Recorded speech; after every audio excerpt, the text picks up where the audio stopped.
ধর্ম অবমাননার মামলায় তিতুমির কলেজের শিক্ষার্থী বিশ্বজিৎ চন্দ্র বর্মনকে বিজ্ঞ ACMM-2 জনাব সেফাদুল্লাহ স্যারের আদালতে উপস্থাপন করে রাষ্ট্রপক্ষ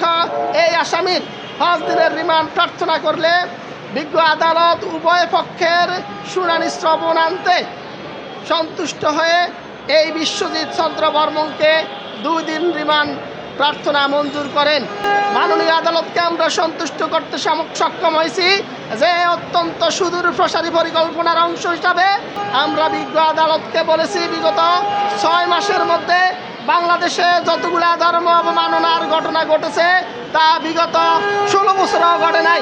ভারতের গোয়েন্দা সংস্থারও বিভিন্ন কোমলমতি শিক্ষার্থীদেরকে দিয়ে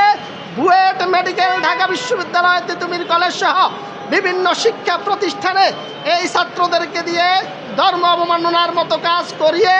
এই দেশের ছাত্র সমাজকে, কোমলমতি শিক্ষার্থীদেরকে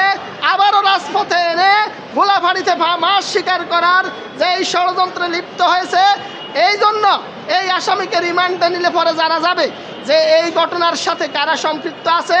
তারা কারা অর্থ যোগানদাতা, তাকে কে এই ধর্ম অবমাননার কাজে নামিয়েছে।